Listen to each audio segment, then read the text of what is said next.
సామాన్యులుగా Shri Lakshmi agro forms మరియు projects లో invest చేయండి, రేపటి కోటీశ్వరులు కండి. స్పష్టత వచ్చేనా? నేడు ఢిల్లీ పెద్దలతో ముఖ్యమంత్రి భేటీ. రాజధానికి ప్రపంచ బ్యాంకు అప్పు మీద దృష్టి కేంద్రీకరణ. పోలవరానికి 7,200 కోట్లు గురించి కేంద్రంతో చర్చలు.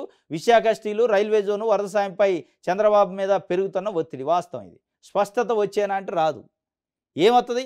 మీరు పోయేటప్పుడే స్పష్టత లేకుండా పోతే ఆ నుంచి స్పష్టత ఏమవుద్ది? పోలవరానికట అదే రాజధానికి ఇస్తున్న ప్రపంచ బ్యాంక్ అప్పు మీదనే దృష్టి పెట్టిండట. ప్రపంచ బ్యాంకు నుంచి ఇచ్చేదే అప్పు, ఇక దాని మీద దృష్టి పెట్టేది ఏంది? తాకట్టు పెడితే అప్పు. ఈడ దీనికోసం ఎన్ని రోజుల బడ్జెట్ ఎన్ని రోజులు అయింది ప్రవేశపెట్టి? ఎప్పుడో ఫిబ్రవరిలో బడ్జెట్ ప్రవేశపెడితే ఇవాళ కూడా రూపాయి రాలేదట. దానిపైన దృష్టి పెడుతున్నట. 7,200 కోట్లు పోలవరానికట. వరద సాయం అట. ఈ దీంట్లో అసలు స్పష్టత లేకుండా పోతున్నారు. మీరు వరద సాయం ఎంత అడుగుతున్నారు? స్టీల్ ఫ్యాక్టరీ పైన మీరు ఏం చేయబోతున్నారు? ఏం చెప్పబోతున్నారు? ప్రైవేటీకరణ చేయలేదని ప్రకటింపజేస్తారా? చేయట్లేదని. రైల్వే జోన్ పైన ఏం అడుగుతున్నారు?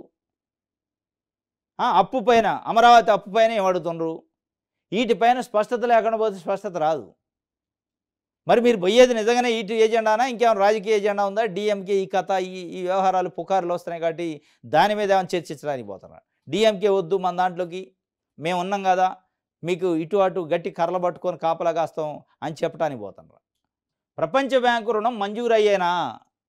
రుణానికే దిక్కు లేదు. ఇవాళ 4 నెలలు అయింది బడ్జెట్ ప్రవేశపెట్టి. రుణానికి దిక్కు లేదు. నేను ఇది social media, Telugu Desam party social media, పచ్చపత్రికలు, ఇక చంద్రబాబు నాయుడు గారు ముఖ్యమంత్రి అయ్యాడు, కుప్పలు డబ్బులు వస్తున్నాయి, చంద్రబాబు నాయుడు గారు చలవ, చంద్రబాబు నాయుడు గారు చొరవ, చంద్రబాబు నాయుడు గారు ఇది అది అని పోడే కార్యక్రమం. ఇక్కడ దిక్కు లేదని రాశారు. ప్రపంచ బ్యాంకు రుణం మంజూరు అయ్యేనా అని రాశారు.